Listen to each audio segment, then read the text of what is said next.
Shabbat Shalom, everyone.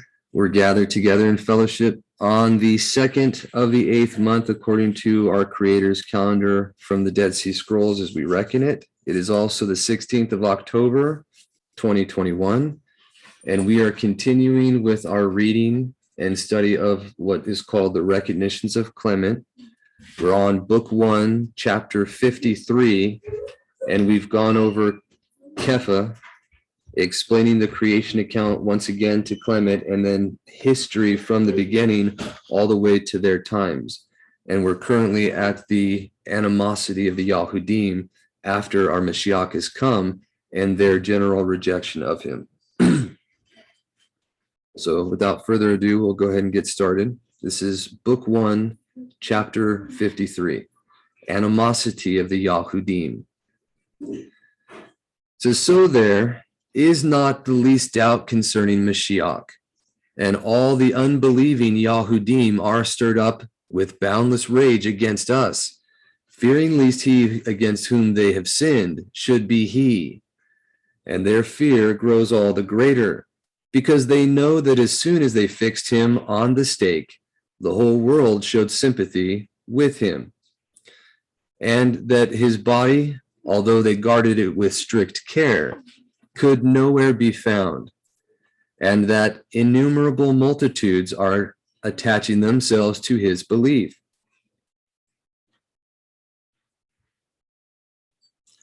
Whence they, together with the Kohen Hagadol Kepha, or the High Kohen Kepha, were compelled to send to us again and again, that an inquiry might be instituted concerning the truth of his name. And when they were constantly entreating that they might either learn or teach concerning Yahushua, whether he were the Mashiach, it seemed tob or good to us to go up into the Hekel and in the presence of all the people to bear witness concerning him, and at the same time to charge the Yahudim with many foolish things that they were doing.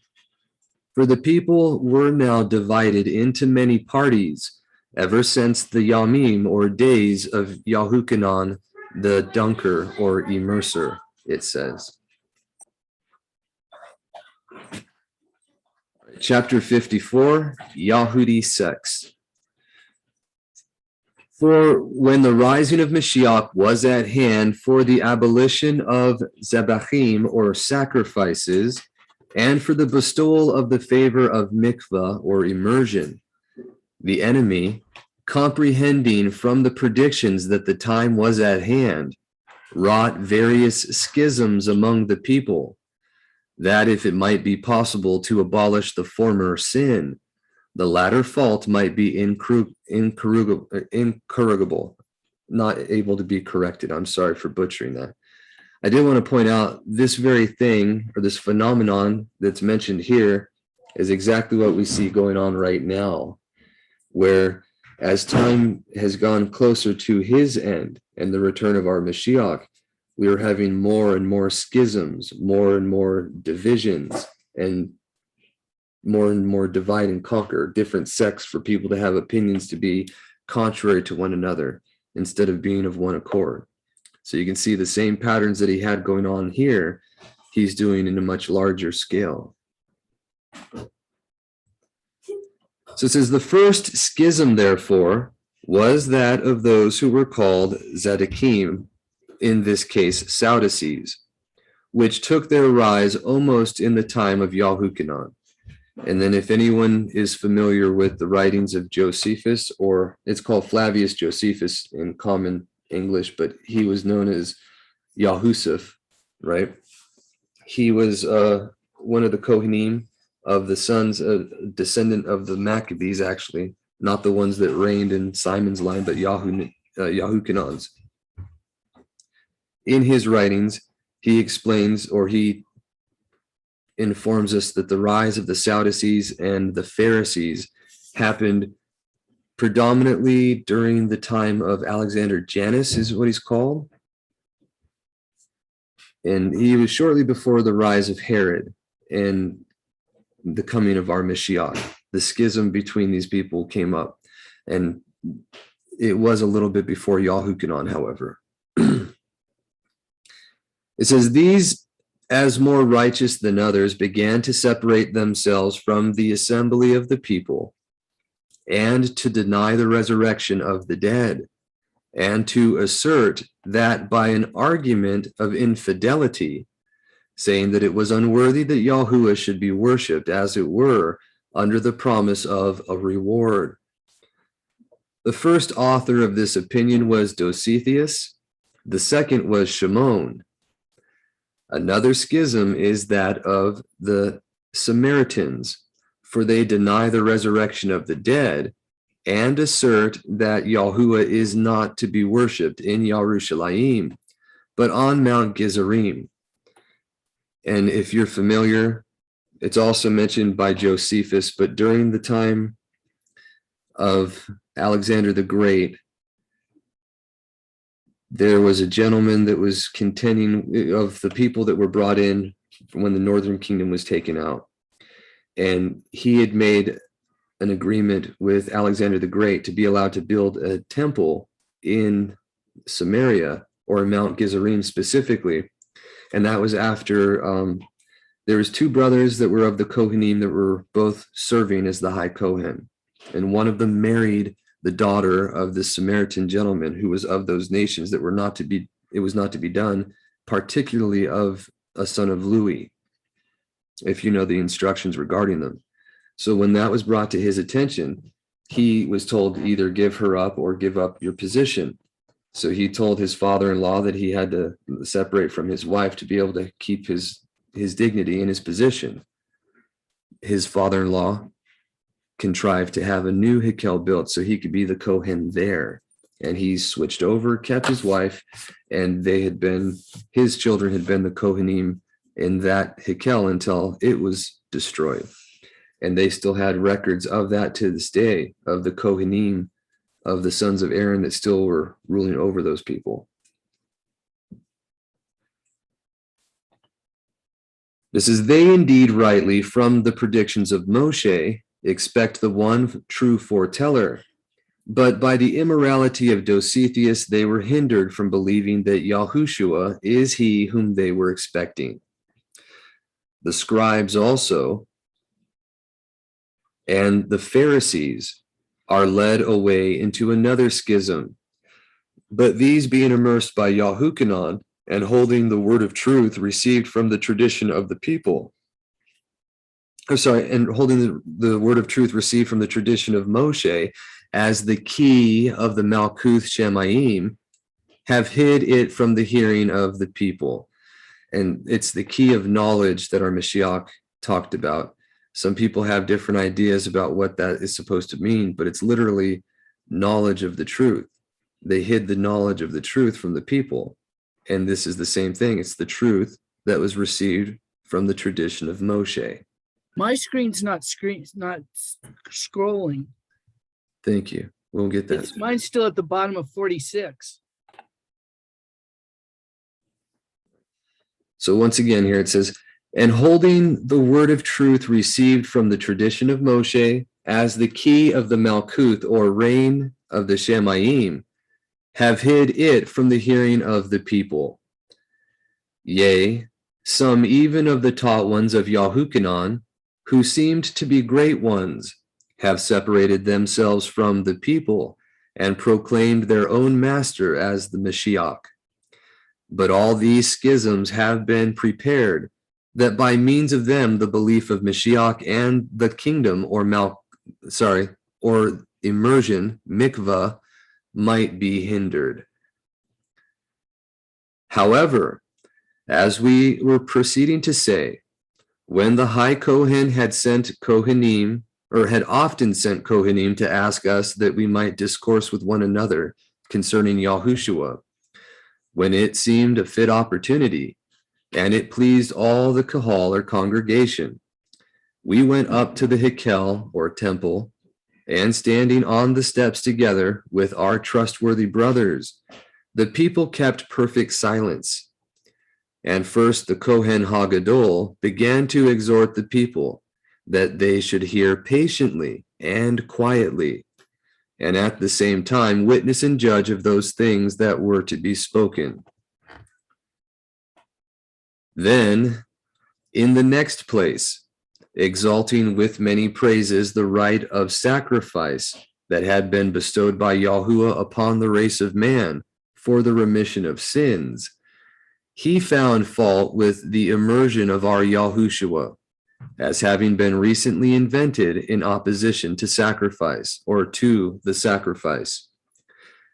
But Netanyahu, meeting his propositions, showed clearly that whosoever will not obtain the immersion of Yahushua will not only be deprived of the Malkuth Shamayim, but will not be without peril at the resurrection of the dead, even though he is entitled by the exclusive right of a good life and an upright disposition. Having made these and such like statements, Netanyahu stopped. Now, that seems kind of bold, but when we think about it, our Mashiach said, now that he's come, or before he came, they had an excuse, but now that he's come, there is no excuse for continuing in error, right? And he mentioned explicitly that unless you believe and are immersed, you cannot enter into the reign. You have to become like a little child to do so.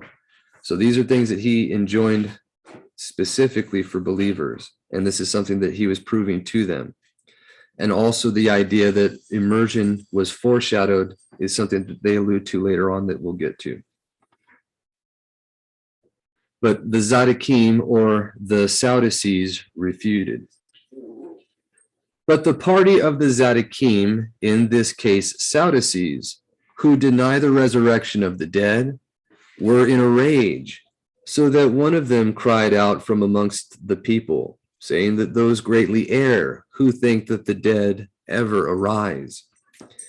In opposition to him, Adam, they call him Andrew in the common scriptures, my brother, answering, declared that it is not an error, but the surest matter of belief that the dead rise, in accordance with the teaching of him whom Moshe foretold that he should come, the foreteller of truth, Yahushua.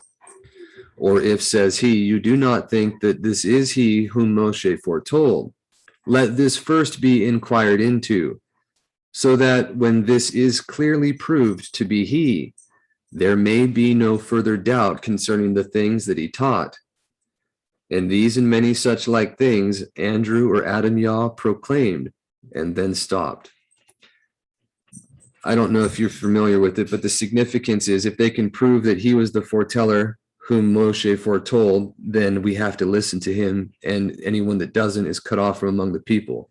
That was the unfinished part there, that they would have to listen, or they'd be compelled to believe what he said. But it's after the proof is given, right? The next chapter is the Samaritans, or the Shemaronim, refuted. But a certain Shemroni, speaking against the people and against Yahuah, and asserting that neither are the dead to rise, nor is that worship of Yahuah to be maintained that is in Yerushalayim, but that Mount Gerizim is to be reverenced. He added also this in opposition to us, that our Yahushua was not he whom Moshe foretold as a foreteller to come into the world. Against him, and another who supported him in what he said, Yaakov and Yahuchanan, the sons of Zabadi, strove vigorously. And although they had command not to enter into their cities, nor to bring the word of preaching to them, yet, lest their discourse, unless it were confined, should hurt the belief of others, they replied so prudently and so powerfully that they put them to perpetual silence. For Yaakov made an oration concerning the resurrection of the dead, with the approval of all the people, while Yahuchanan showed that if they would abandon the error of Mount Gerizim, they should consequently acknowledge that Yahushua was indeed he who, according to the foretelling of Moshe, was expected to come. Since indeed, as Moshe wrought signs and miracles, so also did Yahushua. And there is no doubt but that the likeness of the signs proves him to be that foreteller of whom he said that he should come, like himself. Having declared these things, and more to the same effect, they ceased. The scribes, or Sopharim, refuted. And behold, one of the scribes, shouting from the midst of the people, says, the signs and miracles that your Yahushua wrought, he wrought not as a foreteller, but as a magician. To him Philippos eagerly encounters, showing that by this argument he accused Moshe also. For when Moshe wrought signs and miracles in Mitzrayim, in like manner as Yahushua did, or also did in Yahudah, it cannot be doubted that what was said of Yahushua might as well be said of Moshe. Having made these and such like protestations, Philippos was silent. And in this case, just so you know, protestations is from the Latin protestare. And the word doesn't just mean to protest against something, but it means to bear witness, which is the original meaning of the Protestants. They're the witnesses as well. Pharisees refuted. Then a certain Perus or Pharisee, hearing this, chided Philippos because he put Yahushua on a level with Moshe, to whom Nathanael bar Talmai, answering, boldly declared that we do not only say that Yahushua is equal to Moshe, but that he is greater than he, because Moshe was indeed a foreteller, as Yahushua is also, but that Moshe was not the Mashiach, as Yahushua is, and therefore he is doubtless greater, who is both a foreteller and the Mashiach, than he who is only a foreteller. After following out this train of argument, he stopped. After him, Yaakov Ha-Aleph, or Alphim, the son of Ha-Alphi, gave an address to the people with the view of showing that we are not to believe on Yahushua on the ground that he was the foretellers foretold concerning him, but rather we are to believe the foretellers, that they were really foretellers, because the Mashiach bears testimony to them. For it is the presence and coming of Mashiach that show that they are truly foretellers. For testimony must be borne by the superior to his inferiors, and not by the inferiors to their superior. Which, that's exactly why our Mashiach said, he does not receive the witness of man. But in order that you might be delivered, he said the things that he did about Yahuah the Immerser. After these and many similar statements, Jacob also was silent. After him, Louis, or Levi they call it, who was the tax collector, right, began vehemently to charge it upon the people that they did not believe in Yahushua, who had done them so much good by teaching them the things that are of Yahuah, by comforting the afflicted, healing the sick, relieving the poor. Yet for all these benefits, their return had been hatred and death. When he had declared these and many more such things to the people, he ceased. Chapter 60. The Talmudim, or taught ones of Yahuah, refuted. And behold, one of the taught ones of Yahuah asserted that Yahuah was the Mashiach and not Yahushua, inasmuch as Yahushua himself declared that Yahuah was greater than all men and all foretellers. If then, said he be greater than all, he must be held to be greater than Moshe, and than Yahushua himself. But if he be the greatest of all, then must he be the Mashiach.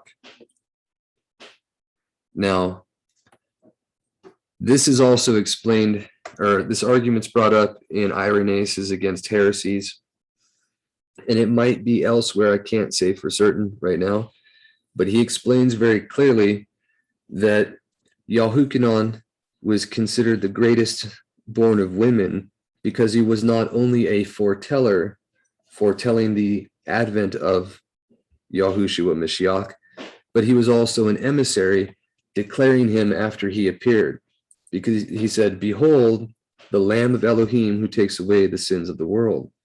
And he declared him a few times in person, pointing him out to people to believe in.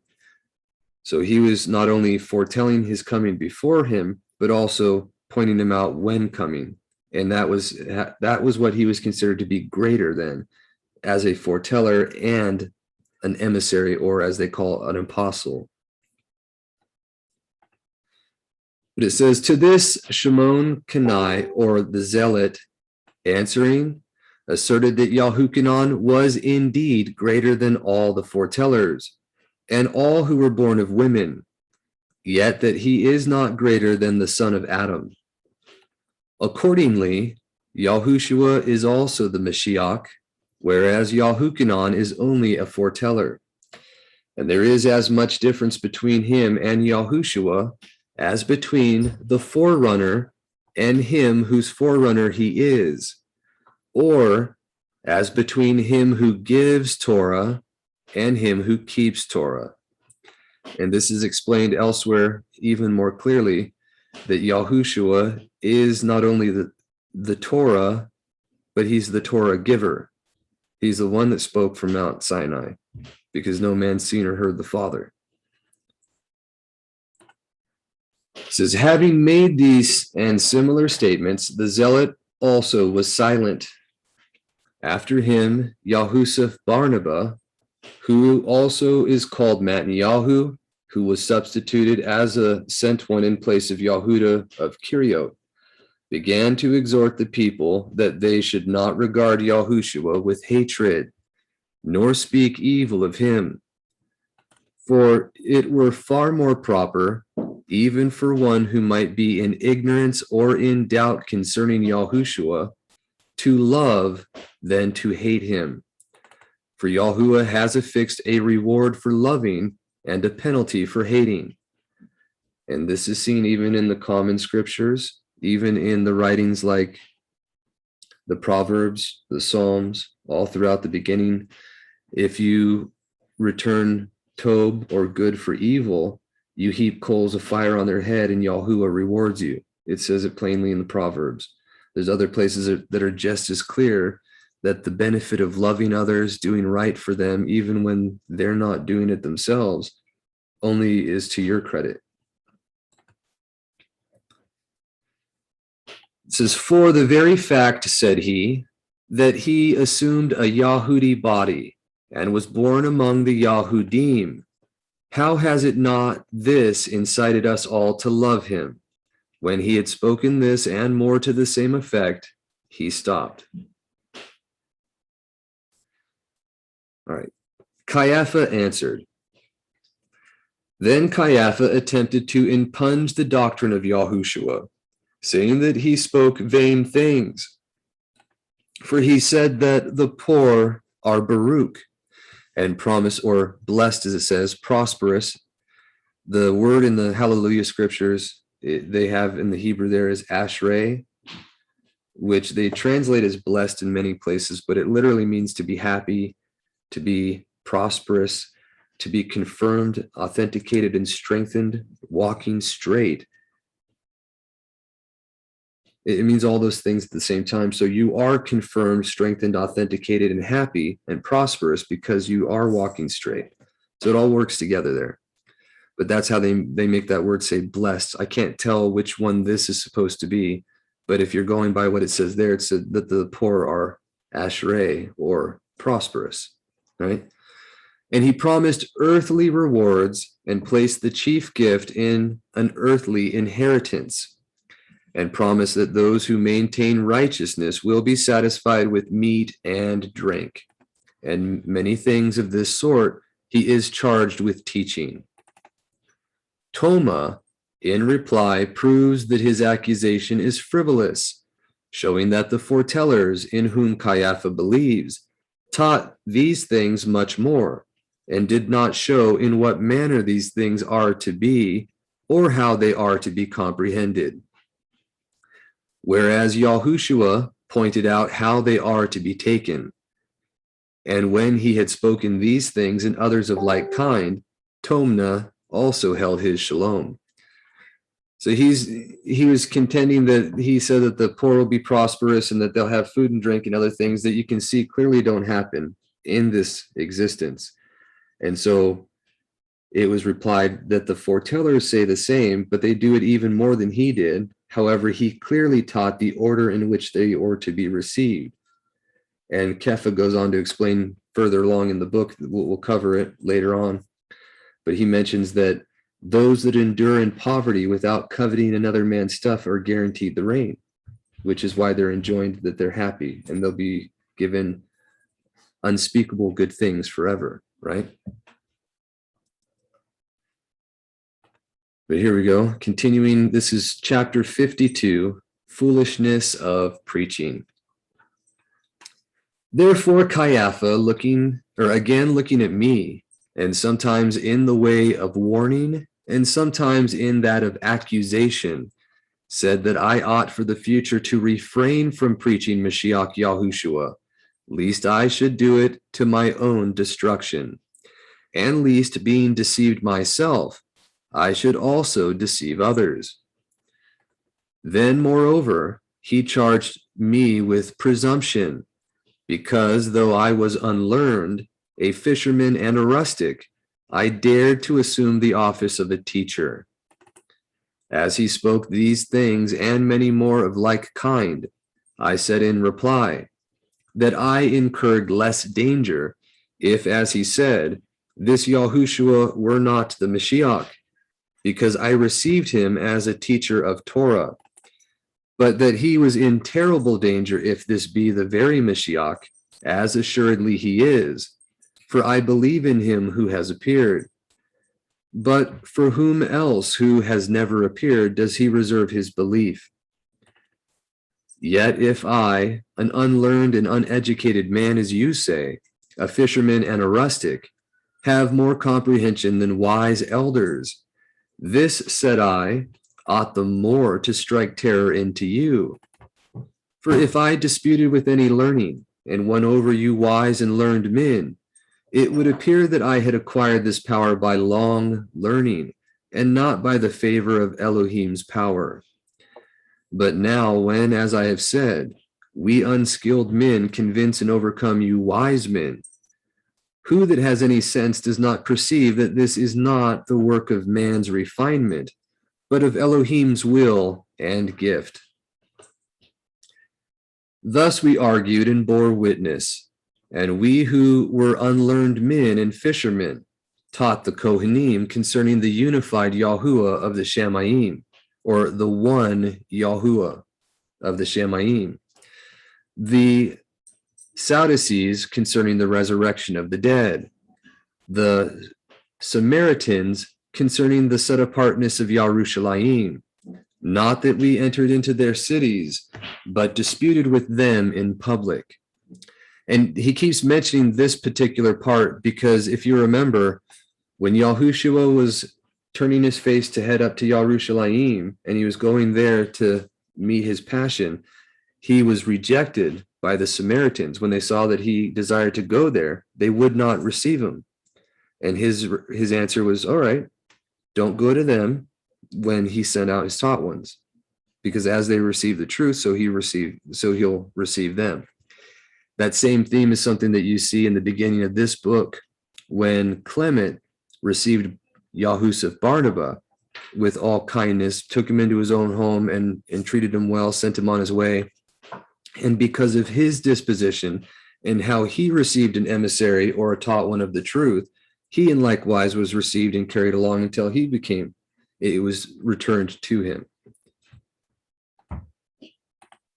But to continue here, it says, the scribes and Pharisees concerning the Malkuth Shamayim, The Talmudim or taught ones of Yahukanon that they should not allow Yahukanon to be a stumbling block to them and all the people, that Yahushua is the ageless Mashiach.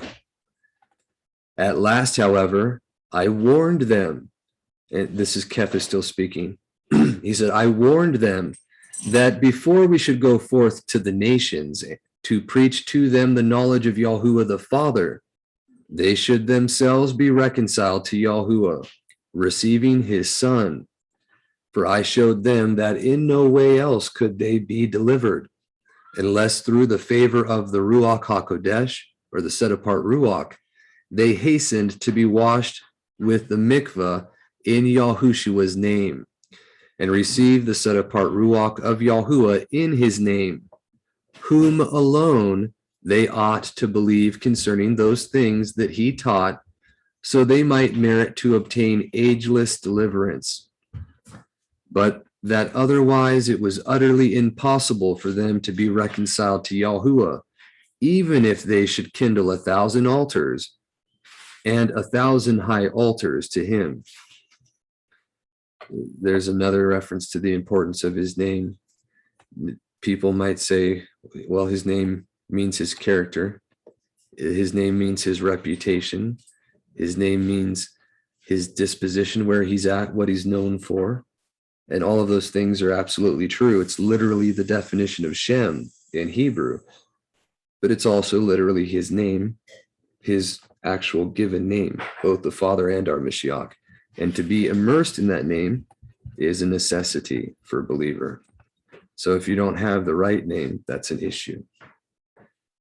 There's other places, and as we go along, it's distinctly said that the name that we're to be immersed in is Yahuah Yahushua, Mashiach, both the Father and the Son's name together, that was given to our Messiah. And that is most distinctly seen in the common scriptures. If you look up what is called Nomnia Sacra, that's Latin for sacred names. There's Wikipedia entries on it. There's articles about this. It's not a new phenomenon, but it's not really taught. There's even, since 2014, there's a brother on Facebook who's made dozens and dozens of notes showing the original Greek manuscripts, the placeholders used, and then the actual translation with the meaning of those placeholders. And when you do that, you can see that our Mashiach is called Yahuah Yahushua all over the renewed covenant writings. I'm not talking about the pronunciation expressly. I'm not saying that you have to say it the same way I am, although I do believe that is correct. That's not an issue. The fact that he was called by his name and the Father's name together, however you might want to do that, that is undeniably, demonstrably provable. And so that's the important thing that I'm trying to get across to everybody. When we talk about our Mashiach, he literally came in the Father's name. And when he was the one speaking, when he gave the third commandment. So just some things to keep in mind. But we'll read a couple more and then we'll stop for questions for anyone who might have them, okay? This is the temple to be destroyed. This is chapter 54. Kepha is still going on in his discourse. It says, "For we, said I, have ascertained beyond doubt that Yahuwah is much rather displeased with the sacrifices that you offer, the time of sacrifices having now passed away. And because you will not acknowledge that the time for offering victims is now past, therefore the Hikel or temple will be destroyed, and the abomination of desolation will stand in the devoted place. And then the Besorah will be preached to the nations for a testimony against you, that your unbelief may be judged by their belief." Now, this is an important thing to keep in mind. I'd like to cover this real quick. The abomination of desolation mentioned of right here is twofold. The first was foreshadowed in Antiochus Epiphanes during the reign of the Greek Empire when it was broken into four. You can see this in Daniel's vision, where the the Greek Empire, the long horn on the goat was broken and 4 rose up in its place. And then a little horn out of the 4 rose up, speaking great blasphemies. That was the rise of Antiochus Epiphanes. It's universally known and talked about. It is pretty well discovered. But the things that he did, setting up the statue in the Hikel of a false mighty one on December 25th and slaughtering a pig on the altar, that was a type of the abomination of desolation. In the Dead Sea Scrolls, you have what they call the Pesars, or the commentaries on the different foretellers. And in those, for the one for Nahum and the one for Amos specifically, it mentions the Kittim, who are the Romans, and they worship their standards, which are the nets that they use, that they worship, right? The nets that are spread out over the whole world. And it's specifically said that it's the standards or the ensigns, the military flags that the Romans have that they worship, because it's by them that they go out and get their conquests. That very thing is shown in Yahusuf or Flavius Josephus's writings in the Antiquities of the Yahudim, and more explicitly in the War of the Yahudim, where it actually covers the sacking and destruction of the Hikel.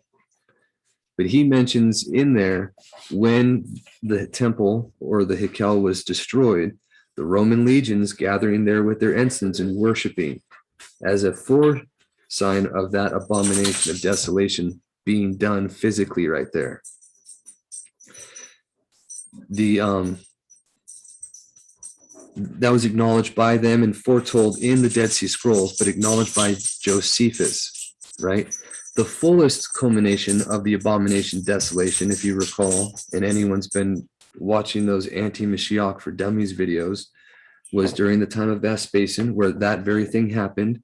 And then it fully culminated with Sixtus III instituting the Mass on December 25th for what he called Catholic Christians, mandating the belief in the Trinity, all the pagan observances that they were instituting at the time, and then enforcing it by the sword of the secular government. And that was the abomination of desolation in full on the same day as Antiochus was foreshadowing it, and as the same day, or as the same theme as the idolatrous worship brought in by Rome with the soldiers at the fall of the Hikel. So those patterns they played out multiple times. All right, so then it says, and it was after, by the way, it was after the sacking of the Hikel, and it was after the Romans destroyed the place, that the Besorah went out to the nations by and large, and they went out preaching and setting up the assemblies, right? It says, to continue here, for the whole world at different times suffers under diverse maladies, either spreading generally over all or affecting specifically.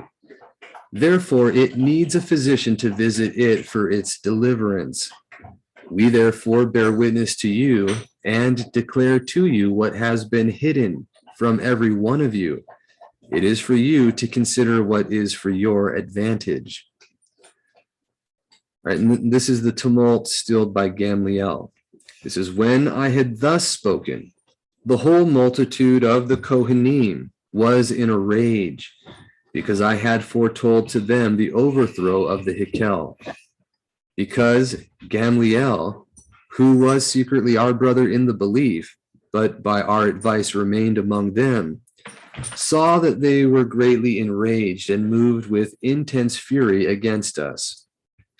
He stood up and said, be quiet for a little, O men of Yisrael, for you do not perceive the trial that hangs over you. So refrain from these men, and if what they are engaged in be of man's counsel, it will soon come to an end. But if it be from Yahuah, why will you sin without cause and prevail nothing? For who can overpower the will of Yahuah? Now, therefore, since the yom or day is declining towards evening, I will myself dispute with these men tomorrow, in this same place, in your hearing. so that I may openly oppose and clearly confute every error.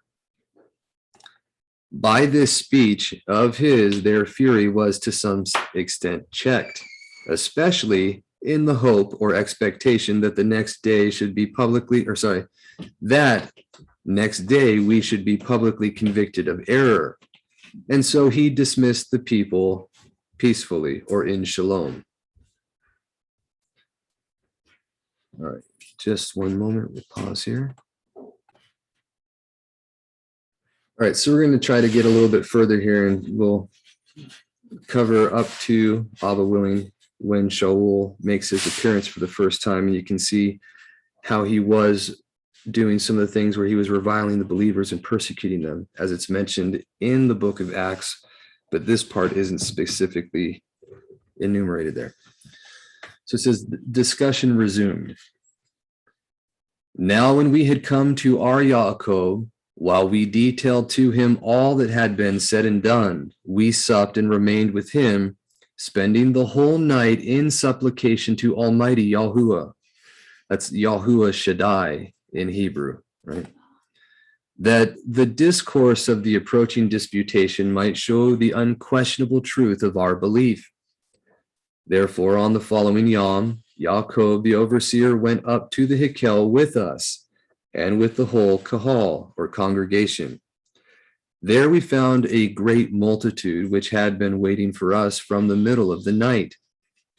Therefore, we took our stand in the same place as before, in order that standing on an elevation, we might be seen by all the people. Then, when profound silence was obtained, Gamliel, who, as we have said, was of our belief, but who by a dispensation remained amongst them, that if at any time there should attempt anything unrighteous or immoral against us, he might either check them by skillfully adopted counsel, or might warn us, that we might either be on our guard or might turn it aside. He therefore, as if acting against us, first of all, looking to Yaakov the overseer, addressed him in this manner. If I, Gamliel, deem it no reproach either to my learning or to my old age to learn something from babes and unlearned ones, if there be anything that is for profit or for me safely to acquire. For he who lives reasonably knows that nothing is more precious than the Ruach, right? Ought not this to be the object of love and desire for all, or to all, to learn what they do not know, and to teach what they have learned? For it is most certain that neither friendship nor kindred nor lofty power ought to be more precious to men than truth. Therefore, therefore you, O brothers, if you know anything more, shrink not from laying it before the people of Yahuah who are present, and also before your brothers, while the whole people will willingly and in perfect quietness hear what you say. For why should not the people do this when they see even me equally with themselves willing to learn from you, if Yahuah has revealed something further to you?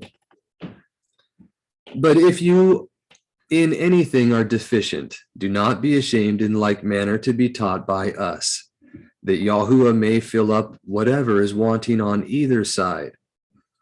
But if any fear now agitates you on account of some of our people whose minds are prejudiced against you, and if through fear of their violence you dare not openly speak your sentiments, in order that I may deliver you from this fear, I openly swear to you by Almighty Yahuah, who lives forever, that I will allow no one to lay hands upon you.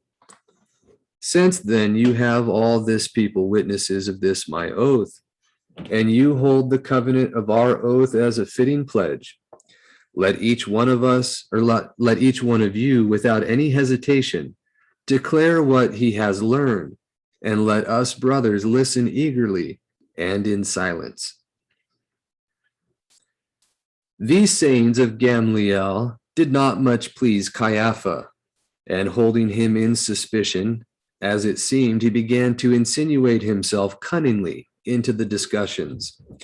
For smiling at what Gamliel had said, the chief of the Kohanim asked of Yaakov, the chief overseer, that the discourse concerning Mashiach should not be drawn but from the scriptures. That we may know, said he, whether Yahushua be the very Mashiach or no. Then said Yaakov, we must first inquire from what scriptures we are especially to derive our discussion. Then he with difficulty at length overcome by reason, answered that it must be derived from Torah. And afterwards he made mention also of the foretellers. To him our Yaakov began to show that whatsoever things the foretellers say, they have taken from Torah, and what they have spoken is in accordance with the Torah. He also made some statements respecting the scrolls of the kings, or Melachim, in what way and when and by whom they were written, and how they ought to be used.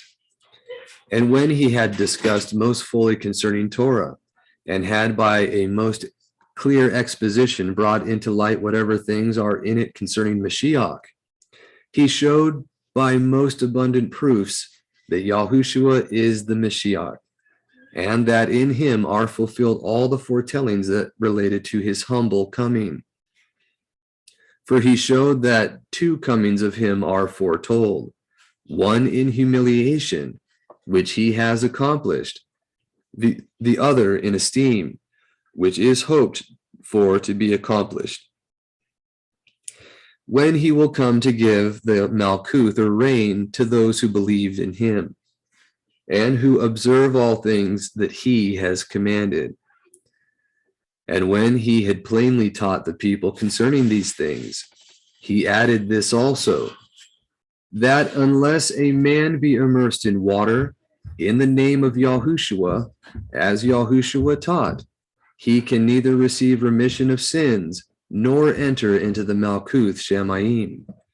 And he declared that this is the prescription of the unbegotten Elohim, to which he added this also, do not think that we speak of two unbegotten Elohim. So not two that are without beginning, meaning our Mashiach is not without beginning, right? Or that one is divided into two, or that the same is made male and female. But we speak of the only begotten Son of Yahuah, not sprung from another source, but born from Yahuwah's bosom. And in like manner, we speak of the Ruach, meaning, and this is something that's covered more later on, but it's like the picture, a glove in a hand in a glove, like a hand in a glove kind of thing. As our Mashiach sees and hears, he does. And as he says and does, the Ruach manifests for him, because it's his word that does what he wills, in the same way that the Father's word is our Mashiach that does his will. Another way of looking at that, as they explain it in the recognitions that we'll get to, is that Kepha is teaching, and he says, as the substance of a body necessarily produces a shadow, so much more the existence of the unbegotten Elohim, the Father, produced our Mashiach. But we'll get there as we get there, not to get ahead of ourselves too much. He says, but we speak of the only begotten Son of Yahuah, not sprung from another source, but born from Yahuwah's bosom. And in like manner we speak of the Ruach. But when he had spoken some things also concerning mikvah, or baptism, immersion, through 7 successive yamim, or days, he persuaded all the people and the High Kohen that they should hasten straightway to receive immersion. And when matters were at that point, that they should come and be immersed, some one of our enemies, entering the Hikel with a few men, began to cry out and to say, "What mean you, men of Israel? And why are you so easily hurried on? Why are you led headlong by most miserable men, who are deceived by Shimon, a magician?" While he was thus speaking, and adding more to the same effect, and while Yaakov the overseer was refuting him, he began to excite the people and to raise a tumult, so that the people might not be able to hear what was said. Therefore he began to drive all into confusion with shouting, and to undo what had been arranged with much labor, and at the same time to reproach the Kohanim, and to enrage them with revilings and abuse. And like a madman, Scripture says, who's like a man throwing sparks, arrows, and death, so is he who deceived his neighbor and says, "I was only joking," right? Causing violence with his words is like a madman. This is what they're trying to equate it to. And it's not being in shalom, it's being contrary to the things that are of the Ruach, being adversarial, that causes the confusion. It's something to keep in mind. It says, like a madman to excite everyone to murder, saying, "What do you? Why do you hesitate, O sluggish and inert? Why do you not lay hands upon them and pull all these fellows to pieces?" When he had said this, he first, seizing a strong brand from the altar, set the example of smiting. Then others also, seeing him, were carried away with like readiness. And then ensued a tumult on either side of the beating and the beaten. Much blood is shed. There is a confused flight, in the midst of which that enemy attacked Jacob and threw him headlong from the top of the steps. And supposing him to be dead, he cared not to inflict further violence upon him. But our friends lifted him up, for they were both more numerous and more powerful than the others. But from their fear of Yahuah, they rather suffered themselves to be killed by an inferior force than they would kill others. And that goes along with what we mentioned before the recording, talking about the laws of nature and nature's Elohim. The law of nature says everyone has an unalienable right to defend themselves. And this is seen throughout. Pick any creature and it'll defend itself, its family, its property when it feels threatened. But it's the laws of Yahuah Elohim that tell a man to love their enemy, to do tov to those that are persecuting, reviling, saying evil, or even doing physical harm to you. And so they choose to forego the law of nature and cling to the law of Elohim, the nature's Elohim, which supersedes that, to incur greater favor. And that's what Kepha was speaking about when he says, when you endure a beating while not sinning, that builds favor with Elohim. That very instance right here you can see. It says, but when the evening came, the Kohanim shut up the Hikel, and we returned to the house of Yaakov and spent the night there in prayer. Then before daylight, we went down to Jericho, to the number of 5,000 men. Then after 3 days, one of the brothers came to us from Gamliel, whom we mentioned before, bringing to us secret tidings that that enemy had received a commission from Caiaphas, the Kohen Hagadol, that he should arrest all who believed in Yahushua, and should go to Damascus with his letters, and that there also, employing the help of the unbelievers, he should make havoc among the trustworthy, and that he was hastening to Damascus chiefly on this account, because he believed that Kepha had fled there. And about 30 days thereafter, he stopped on his way while passing through Jericho, going to Damascus. At that time, we were absent, having gone out to the sepulchres of two brothers that were whitened of themselves every year, by which miracle the fury of many against us was restrained, because they saw that our brothers were held in remembrance before Yahuah. So right here, you can see this is where it ties in with the scriptures in chronology. When you get Sha'ul asking or receiving from Kepha and the High Kohen the letters to go to Damascus to go persecute the believers and followers of the way, that was right after this event happened. This is a month later that he actually started traveling there and had his Damascus road experience. So just to tie it in for the chronology of where we are in comparison for the common scriptures. And for anyone that might not be aware, last week it was covered. This was about 7 years after our Mashiach's passion and resurrection when that incident happened. And then they went off to Jericho while Sha'ul was getting the letters to go off. It was 7 years after our Mashiach came.